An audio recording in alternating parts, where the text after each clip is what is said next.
Hello and welcome to On Location with Grady McTavish. I'm your host with the most, the host that only has one pair of jeans without any holes in them. You think that's a joke, but I'm actually 100% serious. I'm sitting across from someone who is beloved in the community, someone who is a wonderful person, kind of, and someone that I respect and admire a lot. Emma Hawkins, welcome to the show. Thanks, Grady. How are you? You know, my back hurts. Your back hurts? I'm Why? going to be so honest with you. Why this chair is helping me. Oh, okay, it's good. helping me. Helping you crack it or helping it make it It's worse? both. Okay. Well, enough about you, because this is really about me. I agree. Yeah. So I'm in a bit of a pickle, Emma, and I was wondering if you could help me out. He turns himself into a pickle. It's hilarious. Okay, it's in the script. Okay, yes. I recently met someone. That's why I'm dressed like this. I'm feeling the love. Her name is Abby. She's wonderful, she's pretty, she's beautiful. She's funnier than me, which is kind of a problem because the only thing I really have going for me is that I'm funny. So I really gotta put the kibosh on that, but so far so good. The pickle, Emma, is that we just started dating and I'm going to Bali for 2.5 weeks, right before Valentine's Day. I'm kind of in the doghouse. And I need your help to get out of the doghouse. So what I would like to do right now is I would like to craft some Valentine's Day things for Abby, including some hearts, some cards, and just really help me out because I'm really in a pickle here. Okay, let's do it. Okay, cool. First things first. Oh, do you hear that? It's a ding, ding, ding, ding. It's our new segment. This is called Rapid Fire, Emma Hawkins. I'm going to throw some questions at you, and you're going to answer them as quick as you can. Ready? I'm ready. Okay, first name. Emma. Last name. Hawkins. Favorite band in Dawson Creek? Favorite band in Dawson Creek, the Sugar Gliders. Wow, that's a great name. Okay, what is your favorite thing to do in Dawson Creek? My favorite thing to do in Dawson Creek is hang out with Grady. Hey, there we go. What's your favorite Macwood Productions movie? Hard Reset. Okay, excellent. Who's your favorite member of Macwood? It's Taylor. Okay, what is your favorite quality about your sister, Gwen Hawkins, who works at the Art Gallery? Gwen Hawkins, who works at the Art Gallery, she's pretty funny. Okay, yeah, pretty funny. Yeah, kind of. Yeah, so. That was our segment. I think you did a great job. I think we should tune it. You think you should fine tune it? I think that it needs some work. I think I'm a bad lab rat. No, I think you did I think you're a great lab rat. Thank you. Okay, now let's go back to my problems. Okay, I'm ready. Okay, so let's go. First of all, we're in where right now? If you could tell our viewers. Probably my favorite place in the town. What is that? The Dawson Creek Art Gallery. I agree. The Dawson Creek Art Gallery. Thank you. I'm going to fold this. Yeah, that's fair. Are you going to do a greeting card or what are you going to do? Buddy, we don't have any tape. Oh, no, we don't. You're just going to have to figure it out. You're just going to have to figure it out. I don't know what to say. Don't worry about me. I'm worried about you. We're at the Dawson Creek Art Gallery, one of the most beautiful places in town. Focuses on art and showing arts to the people of the community of Dawson Creek. The people of the peace. So that is also what you do as well. You're a facilitator of arts, I'd like to say. You work tech for plays, you work shows, you also coordinate bands and so on and so forth. How important is it for you to support arts in a community like this? I feel like it's the only thing I know how to do. Like, I don't know. It's like I'm happy to spend my day thinking about bands and thinking about people that are, up here trying to do shows and people that are trying to do theater and like all of the things that everyone complains about not having access to easily up here, I think are all things that we do have access to. Right. Very readily up here. So we just need to keep bumping that so that everyone shows up. I'm curious about your origins as a person in this community. A person in this community? Honestly, I was just hanging out. You're just hanging out and vibing? Just hanging out. Debbie Longley, episode 1. Yes. Bless her soul. Yes, wonderful. She gave me a kick at the can in the Big Unshaga Hall. Yes. And we've just been flying ever since. Is that where you got started, like working in the arts as Unshaga? Yeah, honestly, you guys, my origin story, I don't know how many people know this. My origin story is my girlfriend at the time in high school really wanted me to join theater. My mom really wanted me to join theater. I was like, no.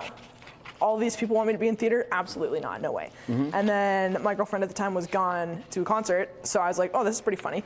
So I went to theater. She wasn't there that day, obviously. I sent her, I think, a Snapchat, because Snapchat was still relevant in the times of high school. I was like, hey, guess what I'm doing? No. And then the crash out ensued. And then I actually never stopped ever since, so. Wow. Yeah, pretty great. It's funny, you just kind of fell into it, right? I really did. Yeah. It was mostly a joke, and now it's my whole life. It's your whole life. I'll take it. You'll take it. And well, we're glad to have you, honestly. And I know I joke and I gaff and I give people a hard time that I care about, but truly lucky to have you in this community and all the work that you do. So you just kind of fell into it, and organically you just started doing more and more shows, more and more art. I think, yeah. I mean, yeah, I just kept picking up these little contracts. Curtis was super great. He got me kind of in the door. Yeah. And then I just kind of fell into it and K-Pack in the job. And now I've just started side questing on my own because I was like, oh, free time? Don't want it.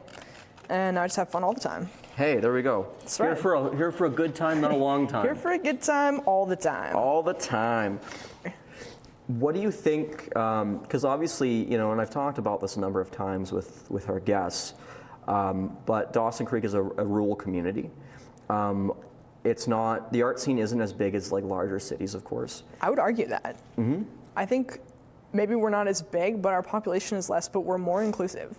Oh, you think so? It is easier for me to walk to a show from the parking lot here and just be in it, and someone's going to talk to me.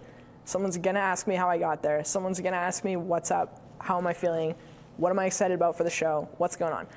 Anytime I go to a show in the city, it's like they're in their pocket. Is it less intimate? Yeah, like you're in your pocket of people and you do not talk to anyone else. Interesting. Like you don't socialize, you don't hang out, you don't leave the show knowing like all of these new people. Like you do in small Chunks. places, small doses, like little corners of the city, you know, but generalized city living here versus a big place, I have more fun here. Yeah. Interesting. I never thought about it like that. You kind of opened my eyes there. And I'm also curious about, you know, so you work with Curtis at K-Pack, and you do a number of events. What did you kind of learn there in at terms K-Pack? of art? Yeah. Like what, was there something new that kind of cropped up that you weren't expecting with, you know, facilitating events or helping put those on? I think just like working within a budget is something I never have had both like the fortune and misfortune to do, you know, because it's like all these little side quest things I do on my own, like the youth jam and stuff. I just pay out of my pocket. We show up, we have a good time, we go home. Yeah. There's no like, I don't have to spend this much money, or I don't have like, I have $5 and I have only $5 and I have to book a show. Yeah. You know, so like working within like kind of the grant sphere is definitely like an up and down for me. Right. It's like, that's probably my biggest learn, and I'm still like navigating that. And like, how can you find the right grant, and how can you find the right people with the grant, and all of those good things that come with the live music. Right. Do you find that, you know, working within a budget or working within those limitations makes you more creative, or is it just like, I know what my vision is kind of for the show, that I know what I want to pull off with this, but I'm not, it's hard to manage that? Or do you find it that it imbues creativity? I think sometimes it's really forgiving, like especially if you can land a big one, you're lucky, and then you know you can kind of do whatever you want, more or less. Like if I know I'm getting $10,000 for a festival, I can be like, perfect, this is exactly where my $10,000 is going, and I'm so happy about it. Yeah. And like, it's very freeing. Yeah. Because it's not often that I just have $10,000 hanging out, kicking around. So I think it's forgiving most of the time. I think that's my answer. Do you have any desire or anything like that to leave Dawson to pursue anything else, or do you think you can kind of, things that are your interests, do you think you could still pursue it here? If I can find a way to work on 6 musicals a year here, I'm never leaving. 6 musicals. Is that where your heart kind of lies? That's where my heart kind of lies. Is tech for musicals and backstage. Yeah, and like just the build, like prop making is my favorite part, and like set building, that's like truly where I feel the vibes. Oh, really? So to say, obviously tech is fun, but like mostly I just lose all of my water weight when I'm running tech because I'm so nervous all the time. Right. Like it's almost not fun. Like at Reefer, it was kind of like I mostly was having fun, except for when the mics weren't happy or the band had an extra sound, and then it's all me. You know, it's all you all the time. And you can't. It's not. And you're working in post. You're working live in front of a crowd, happening. Just like the actors. It's happening to you. Yeah. which is fun. It's fun. I like it, but I really, really like building sets. That's like my true. That's your true passion. That's my true friend. So yeah, I mean, and it's not that it's not happening. We're having 4 musicals in town this year. Like that's amazing. That's awesome. So I think it's on the horizons. What is your favorite musical you've worked on? My favorite musical I've worked on? Rapid Fire Part 2. Worked on. 1, 2, 3. 1, 2, 3. I think Addams Family was the most fun just because of all the time I got to spend with Shelley, specifically. Well, who's Shelley? Shelley Mowat, the hero, the icon. She's the art director for the musicals? Yeah, most of the time. We haven't seen her around for a little while. Which is a shame because she's wonderful. She's so wonderful, but that's what happens when you live in Ontario.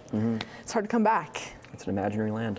It's really a place. Yeah. But yeah, no, Addams just because of like all that time with Shelley. Like that's so cherished. Did you like learn a lot from her? Everything that I know right now about set building, I would give full props to Shelley.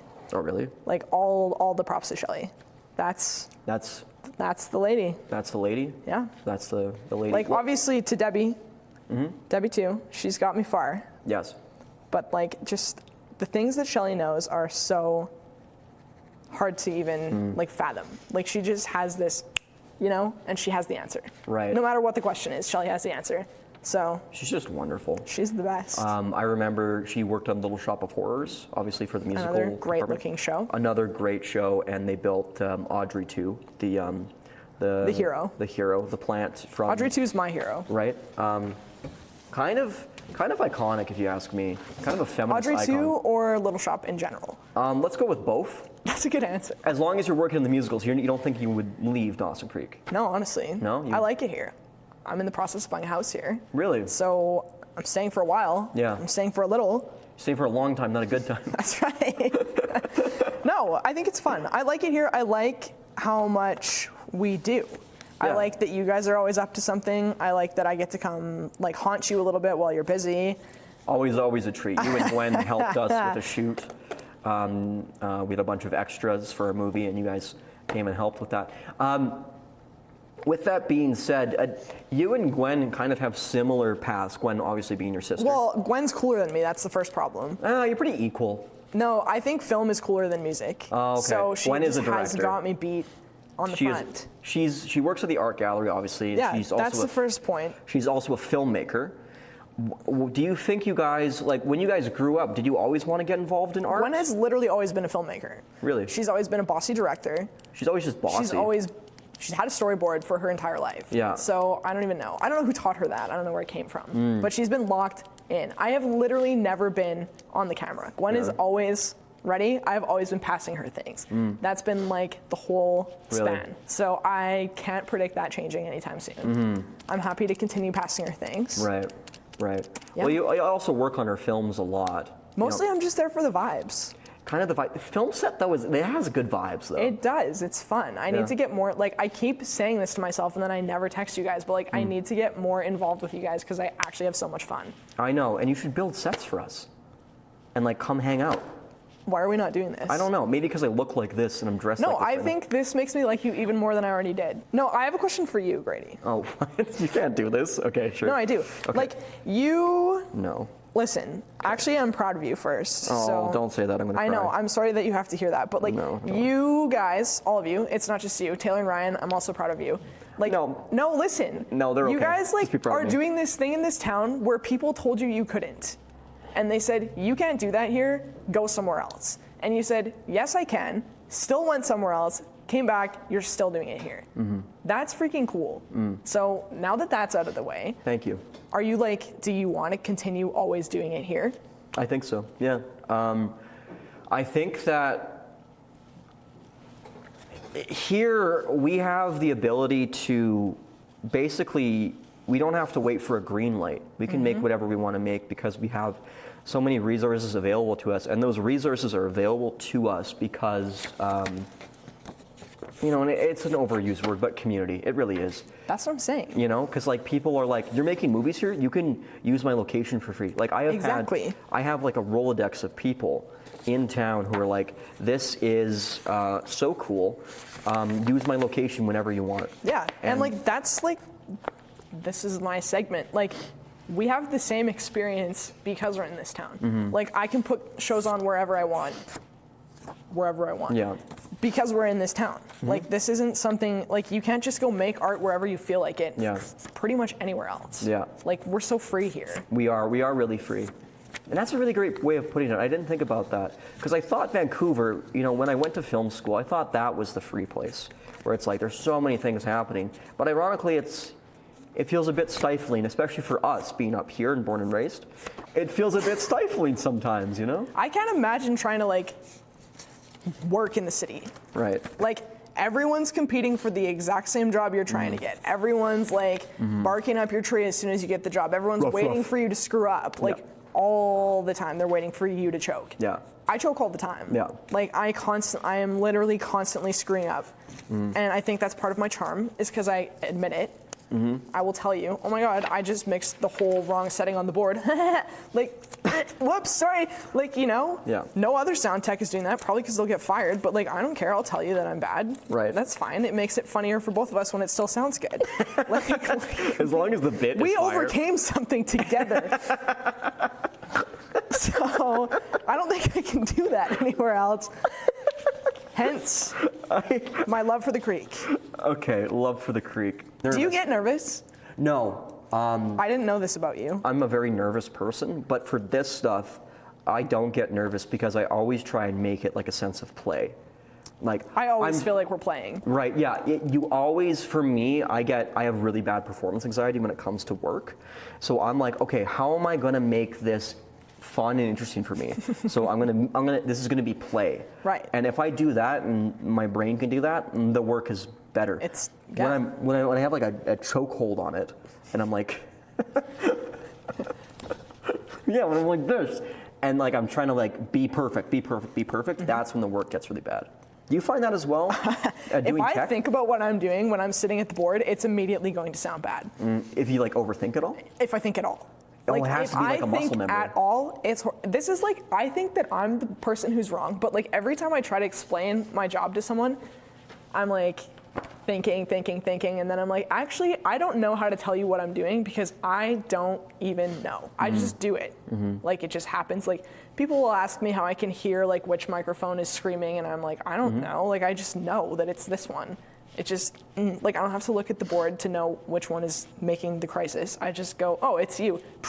Most people look at the board. It's like a normal thing. I obviously get there after, but like my first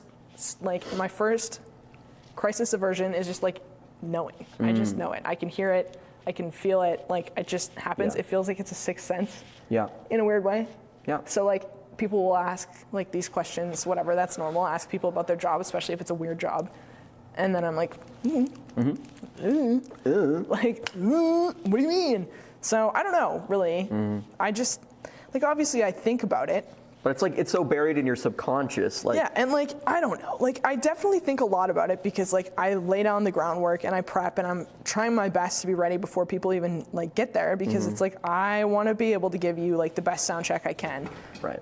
For you and also for me, because I want to be able to go tune stuff after we're done so that when it's showtime, it's even better than it already was. Right. Because like, you can leave a sound check feeling great, but that doesn't mean it's not going to do its own thing in between just because it can. Right. It doesn't, like, and live sound is not the same like kind of blessing as you get in the studio because things change constantly all the time. Right. So you're constantly all the time on the board, tweaking, twisting the knob, figuring out what's going on, like keeping it as, I'm tweaking all the time. Like, me and my water, my 4 liters of water in one show, we're going crazy because it's like everything's changing all the time and you just have to be present, you have to be on it, you have to be ready to go. You have to be locked in, really. The whole time, for the whole time, no matter what else is happening in your life, no matter who's around you, who's having fun, who wants to talk to you, like, it doesn't matter. Like, you're still there doing your best to make sure it sounds the same the whole time.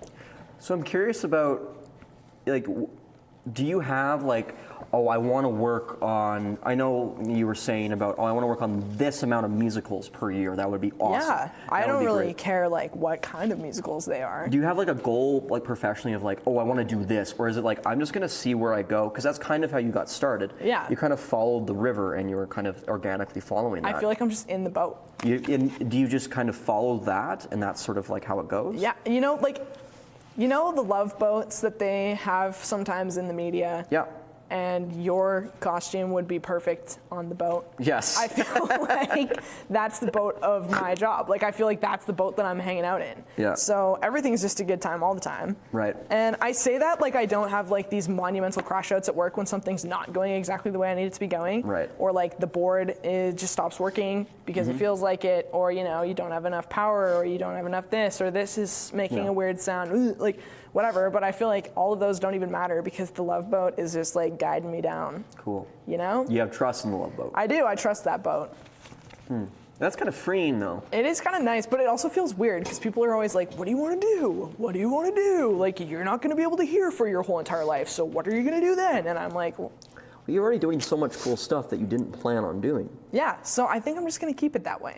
I like not knowing. It makes it interesting, and it's also, you know, a lot of people are uncomfortable with the idea of fate and something else people guiding do them. not trust that things will happen to them if they let it. Yeah. You know, and like I'm not out here preaching I need good things to happen to me because I'm good, because that's not true. I just need the things to happen to me that are going to happen. Yeah, you're terrible. Thank you. Yeah. Thank you. That's what I think too. No. But you're wonderful, clearly, but it's just like having that faith, and it just kind of takes the burden off of your shoulders a little bit, and it's like, I'm just going to kind of follow along. I have literally, Grady, I have dropped out of college 3 times because I don't want to know what I'm supposed to be doing. There's no other explanation besides that that I can come up with. And I try, because people need you to justify why you're not in school and why you don't have a degree and why you're just doing whatever you're doing. And I just don't have a reason besides I don't want to know. Interesting. I like just experiencing the things. Just experiencing the thing? It's fun for me. I don't know, are you that way? I am that way too, because I often get scared. I often get scared. I did that for Quentin. It's off camera right now. I get scared sometimes when I'm like, oh, I feel like I'm spinning my wheels a little bit. But then I'm like, I'm just gonna. I learned in film school. I went to film school. I went to film school with the guy from Heated Rivalry. Yeah, I know. A year I after. heard that. A year after. I never knew him. But I've used still, that. You blessed the same classrooms. To talk to Abby. Fire. Yeah, that was like, he's my best friend. Let's go. Right? I love that guy. Hudson Williams, wonderful. But in film school, I learned the phrase, trust the process. Yeah. And that was about filmmaking, but it can also be about life, where you're just like, trust the process and everything will be fine. You have your hands in a number of different pots. What's your favorite thing to do? Is it the musicals? Definitely musicals. Musicals? Definitely musicals. If I could work on musicals all of the time, always, and never do anything else, I would. They're just so fun. Like, there's just something, you do them. I do. You're not to scale in my drawing. I hope that's okay. I am 6'5". Right. And jacked. And jacked. Don't forget jacked. I didn't forget. Good. Yeah, musicals, I don't know. There's just something so special about being on such a big team where every single job is so important. And, like, people actually get that, and they're kind about it. And, like, there is no small job, and everyone loves everyone so much, even if you don't. Like, at the end of the day, you're doing this show together, and you're having fun, and you're working as a team the entire time. I'm a very big team sport kind of guy. I'm not an individual baddie. I don't have what it takes. Like, I don't understand how people can just be by themselves and be, like, happy about that. Like, they only want to work alone. They only want to work for themselves. They don't want to do any collaboration. I don't get it. It's just not my brain. So if you did like a novel, say, if you wrote a novel, you wouldn't enjoy it. I would have the worst time, and nobody would be able to read it. So I think we had a tremendous interview. I think things worked out great. Look at all these little crafts that we have here. I'm just going to show these for our listeners and our viewers, because this is a visual format as well. Look at all this. We have, first of all, if you can look on my camera here, we have Emma Hawkins, as you can see. Emma, do you think this is a good picture of you? I think it's very accurate. And it says... The hat hole might be a little bit big. And it also looks like you're wearing a cinnamon bun as a hat. It says, to Emma, you're cool and a good person and a good friend. Thank you. Yeah, whatever. Yeah, Okay. whatever. Yours is a lot nicer than mine. Let me see. Mine is Cowboy Grady. Okay, perfect. Okay, and on the inside, all lowercase. To Grady from Emma. Happy Valim time. Whoa. The clock struck love because you have a cool girlfriend. Yeah, she And is then very I cool. put a clock with love. Oh, that's really cool. You guys, if Well, you're that's interested. wonderful. That's so great. And you know what? We have all these different. Thank you, Quentin, for getting to the. Yep, awesome. Awesome. The inside of the card. That is Cheers. such a wonderful card. And you know what? We have all these crafts for her. And I think this is going to make up for me not even telling her I'm going to Bali. Nice. Yeah. Cheers. Yeah. So good luck with that, Grady. Emma, I really appreciate your time. I've already said one nice thing. Again, I can't do any more because we're kind of equal we're capped. on the compliment train. Thanks for having me. Yeah, thank you for coming on, and I really appreciate your time and great crafting.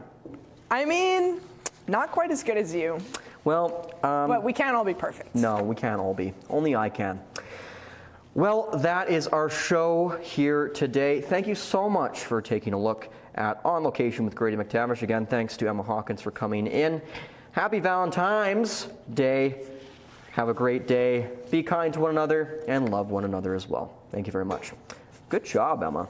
You killed.